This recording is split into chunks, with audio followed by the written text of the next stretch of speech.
So this is the Codebreakers of Coronavirus by Dr. Martin Lott. In this talk, I'll go through some of the work from the Quadram Institute in Norwich, and I'll focus on the different versions of coronavirus and look particularly at how computing is used as part of our work.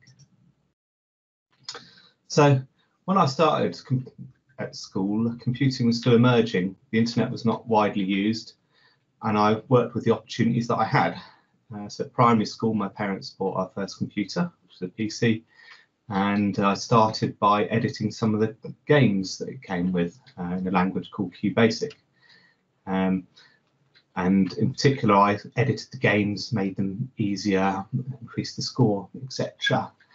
These days, Python seems to be flavour of the month, but nevertheless, the concepts are very much similar. So we have things like if statements, for example, in the programming code. Moving on from primary school, I then went to the local town high school, and I enjoyed maths and sciences, so I stayed for A-levels, and I'm particularly focused on maths, further maths and the sciences. I found further maths was particularly relevant for what I then went on to do, which was my computing degree at UEA, and I combined that with my existing programming knowledge, much of which I'd taught myself, and seemed to do well in the course, and was then invited to stay and do a PhD.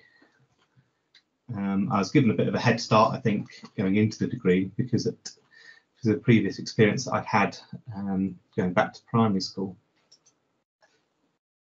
So although I'd finished my PhD in 2010, things had moved on a fair bit by the time I went to start to work at the Quadram Institute in 2018. And in particular, Python had become a very popular programming language, whilst that was a language that I'd never been taught.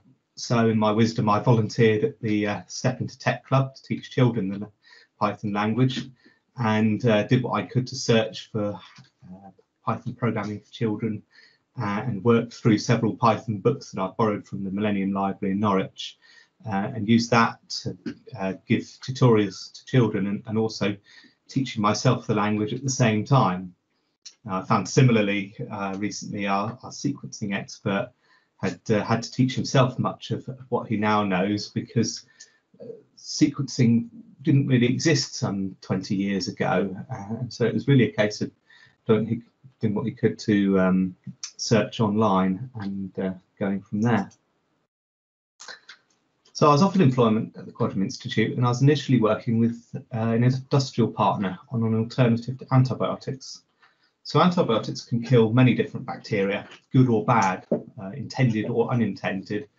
And the focus these days is to try and find a product that will only kill certain bacteria.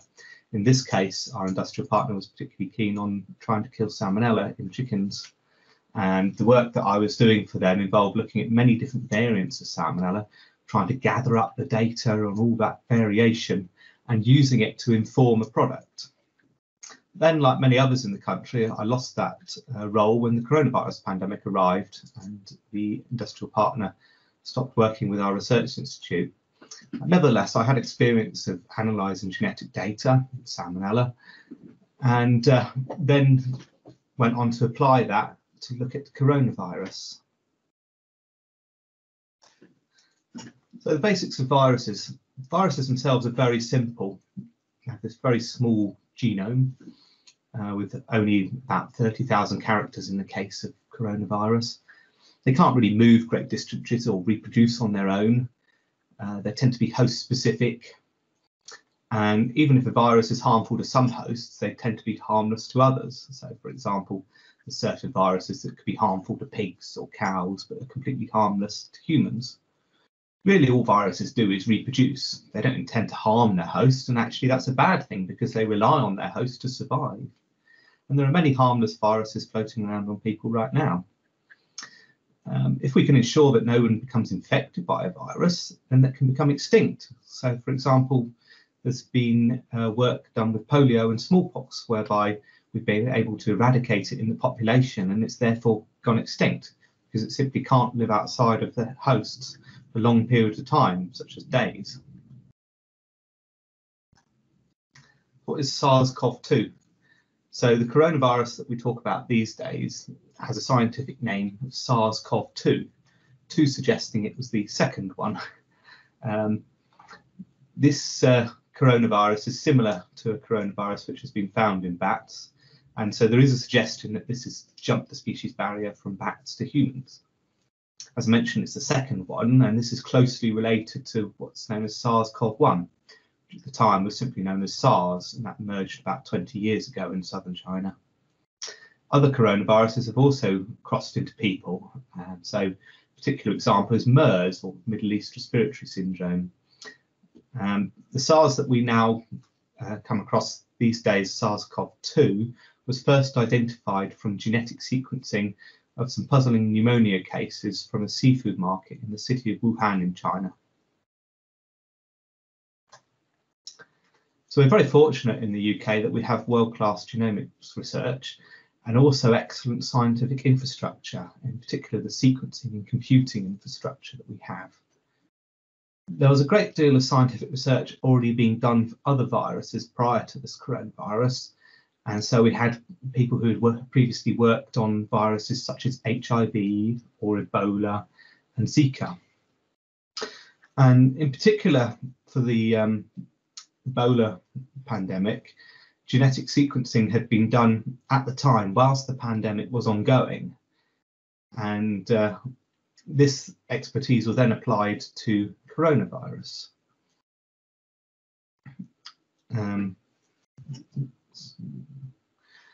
And the UK really led the world on this. So between June and November 2020, the UK sequenced about half of the global total coronavirus genomes. And the Quadram Institute in Norwich was among the first to do large-scale genomic sequencing of coronavirus.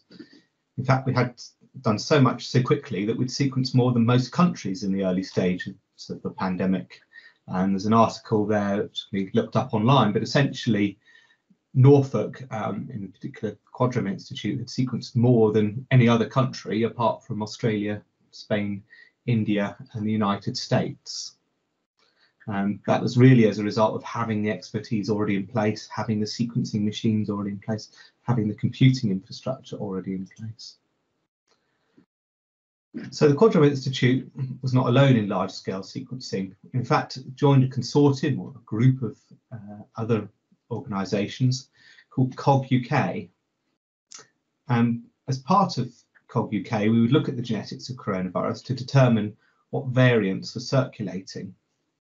The Quadram Institute here in Norwich, we covered all of Norfolk, Suffolk and into parts of Essex. We also provided surge capacity for all parts of the country.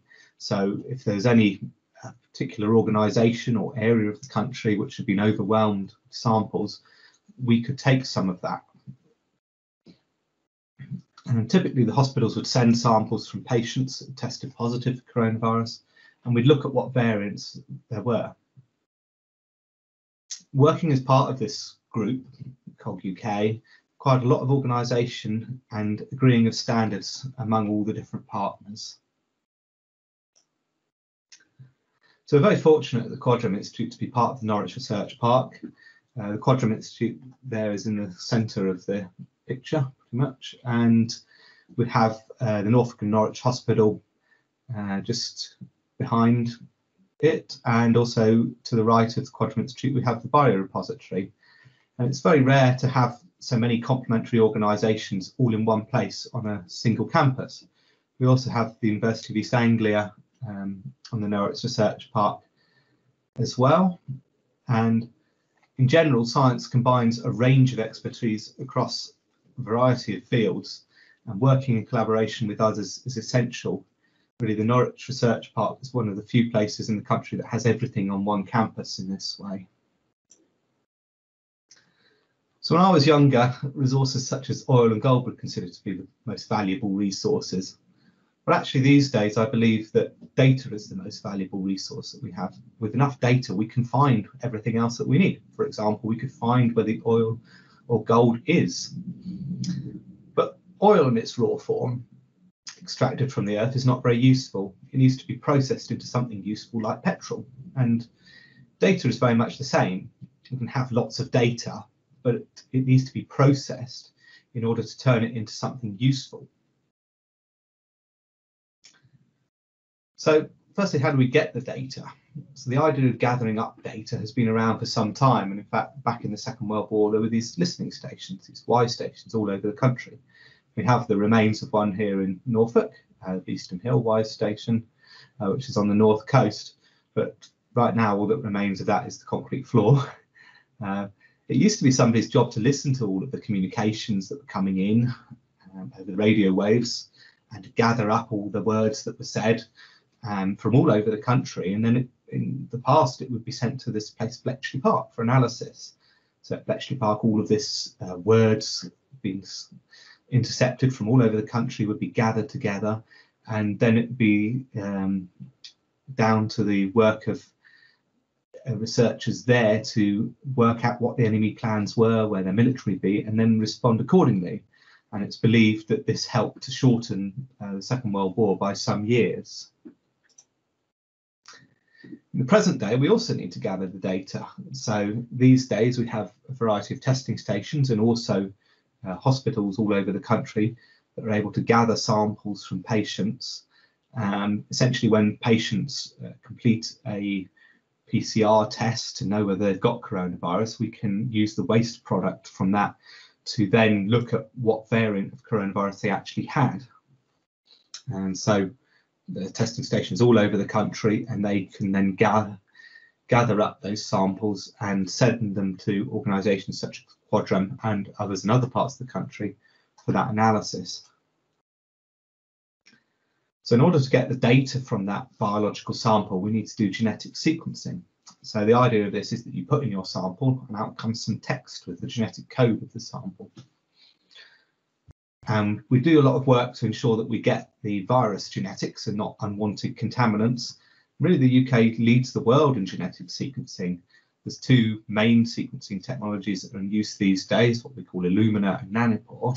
Illumina being originally developed in Cambridge and Nanopore in Oxford. But we can do this same genetic sequencing for many other samples and bacteria, etc. So the neighbouring Earlham Institute, for example, has used these same machines to look at the pollen from bees. And we've also used these same machines to look at infections such as Salmonella, for example. So this is an example of the sort of sequence data that we can get from these machines. The sequence data alphabet is a little bit different. We only have 4 characters, and so typically it's G, C, A and T. Sometimes we have a U instead of a T. And one of the things we can do is to just colour those characters to make it easier to see changes in the sequences. So sequencing can generate huge amounts of data.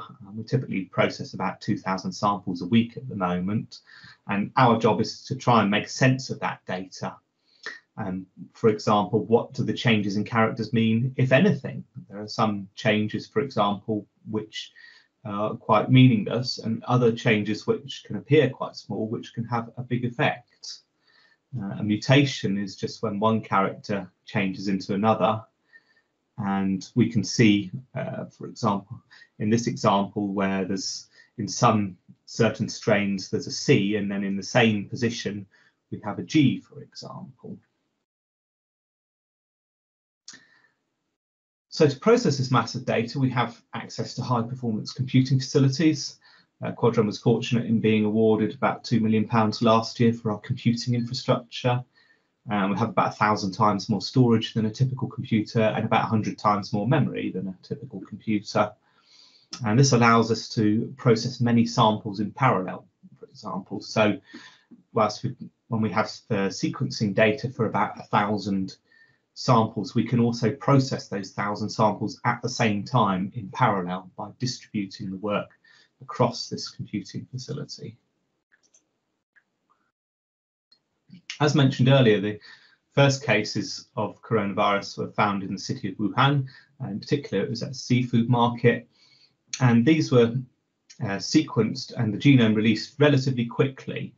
And this first genome that was released is what we call the reference, and it's what all other variants are compared to. So when we talk about a change in a particular variant, we are comparing to this reference. And this was somewhat of a breakthrough because it was only a matter of weeks from when the virus was first discovered to when the first sequence was publicly released online for anybody in the world to access. This is not necessarily the exact sequence of the virus when it crossed the species barrier, but it's likely to be very close. So by comparing to that reference, we can see what's changed, and from that we can give names to the various versions. So you may have heard of these names like B117, or perhaps some of the more general names that we give to that family of variants like alpha or delta. Only genetic sequencing allows us to exactly determine what variant anybody has, and we've used this in the UK to determine which variants are circulating.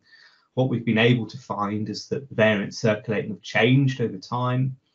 So, for example, from summer last year, we had B111.177 as the dominant variant, and this was imported from Europe.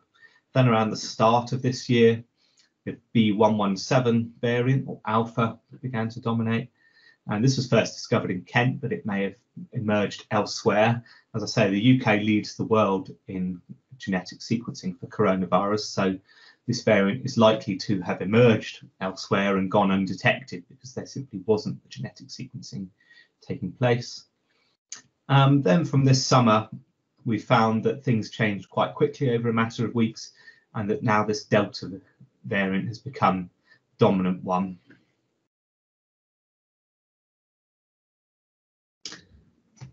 So around the start of this year, cases were surging as a result of the Alpha variant. So the media suddenly became very interested in lineages, and a number of researchers from the Quadram Institute were on the news at that time. The Alpha variant has certain changes called mutations, which has allowed it to better infect people. And so there are many more cases as a result. And we can see in this graph that there are quite a few more cases when the Alpha variant first emerged, and then things got a lot quieter until about June, when the Delta variant started to become more dominant. And since the Delta variant has been around, cases have increased since that time, to the point that there are now more cases than there were this time a year ago.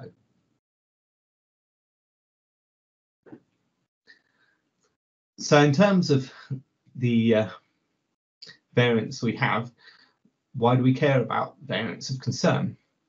Well, locally, for example, we had a patient arrive from South Africa with coronavirus. At the time, there was a stronger variant, which we now call Beta, that was circulating in the country. Although we knew from the PCR tests that they had coronavirus, we didn't know what strain it was. We were able to analyse a sample from this hospital patient. We determined it was indeed this Beta variant of concern, and consequently, we were able to keep this patient in isolation and carry out enhanced contact tracing. As a result of this, we were able to keep that variant out of the UK for now. These days, we have called red list countries, and the aim of that is to try and keep these variants of concern out of the country. So these variants that we've seen in the past, which are now called Alpha and Delta, particularly Delta, came from overseas, and so the aim is to try and keep these variants out. So one way of characterizing these variants is as a fingerprint, and we can look at the different changes in characters. And as I say, we compare those to the reference. In this case, it's written with its code MN908947. And in this example, I've given 5 different strains and designated each with a different suite. As I say, the virus is about 30,000 characters long, and here the changes have been highlighted. So, for example, at position 13198, we can see that some samples are different from the reference. In particular, the reference has an A character at that position, and the other strains have a G character. And I've then used the suite designation to describe some of the scenarios which happened locally. I'll now talk about 3 different scenarios that we came across in the local region, and how coronavirus genetics has helped inform decisions. So firstly, we had a hospital outbreak. And so we found many patients in hospital with coronavirus, and we were concerned that this may be an outbreak within the hospital, so patients becoming infected from one another. And so in this case, we looked at the different strains that the patients had, and we found that they had a variety of different strains, and that those strains were also found in the community. So this suggested to us that these patients were not catching coronavirus from one another, but rather they had been infected in the community and had brought the strains of coronavirus with them into the hospital. In this case, you can see there's different sweep symbols on each patient. And so what we were able to find in particular was that there was 8 different variants within the 31 samples that we looked at, and we were able to rule out a single outbreak. So the second scenario was looking at a poultry factory. And in this case, we were able to rapidly sequence 27 genomes within one day. What we found was that all of the different genomes that we'd sequenced were very similar to each other. So in this case, I've designated it with all the same suite. So all of the different workers had a very similar strain to each other. And this strain had not been seen in the UK prior to the outbreak at the poultry factory, and the most recent common ancestor was seen in Portugal. So this suggested to us that the workers were becoming infected from one another, not from the community. It appears that some workers had travelled overseas during the summer and had brought the infection back with them. And we continued looking at community samples to see whether this had spilled over into the community, but what we found was that actually it was simply a case of workers travelling between poultry factory sites, and they were bringing the infection with them. Similarly, in the care facility, we found again that there was a particular strain which was only found in those facilities. In this case, we looked at 6 care facilities. There's 89 cases, and 76 of those were linked to these care facilities. We found a very distinct variant, which we only found in these facilities. It wasn't found in the community samples. And we were able to find that the exact variant was spreading between the different care homes because members of staff were moving between those care homes. And as a result, we've now been able to stop that movement of staff and reduce the possibility of them bringing infections with them. So as people may have heard, there's now a variety of vaccines from different companies. They use a range of different technologies, and some of these vaccines are more effective than others. But essentially, the genetic sequencing has been used to inform the vaccine design, and it can continue to be used going forward in designing potential new vaccines should new variants emerge. So this is something which already happens with the flu vaccine, for example, whereby different versions can be given each year if there are new strains which existing vaccines are not effective against. This time, the good news is that the vaccines seem to be working quite well. And so new versions of coronavirus that we are coming across do not appear to defeat those existing vaccines. This really is an ongoing problem, and I found this article on the BBC News site just yesterday where it talks about a new version of Delta. So Delta's been with us since the summer. We're now talking about perhaps Delta Plus, which seems to have a close relationship to the original Delta. So fortunately, it doesn't appear to defeat current vaccines, but it could spread more easily. And ultimately, most countries at the moment don't appear to have the same level of expertise that the UK has in tracking all of this. But one of the things that Quadram has been doing is working with several different countries across Africa and Asia to help them with genetic sequencing and to understand what variants they have in their hospitals and communities.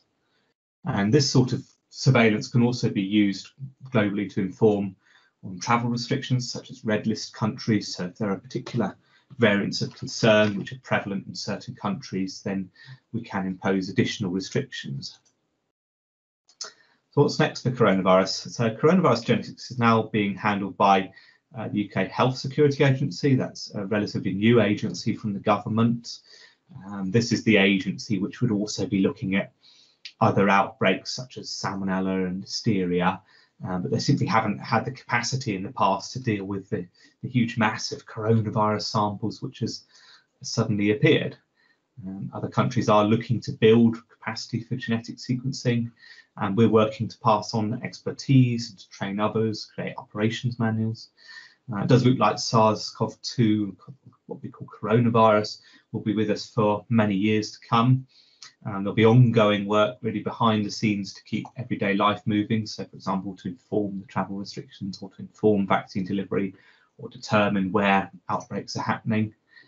And Delta Plus, as we're suggesting it's called, has suddenly been thrust into the spotlight this week, but no doubt there'll be other variants to come in the future.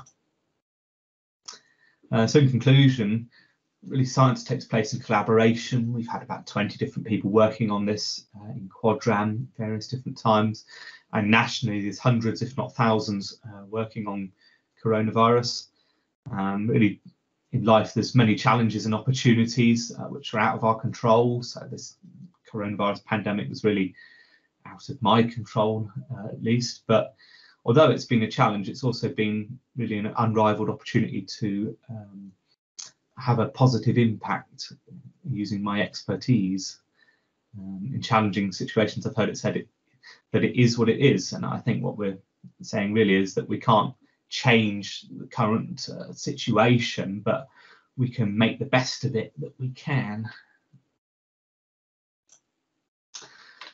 So thank you to everyone for their sacrifices on coronavirus, and including their families as well, particularly during holidays, evenings and weekends. So it affects not just those working on coronavirus, but also their families. I know many colleagues were working last Christmas Day, for example, and last New Year's Day, so that also has an impact on the time that their families can spend with them.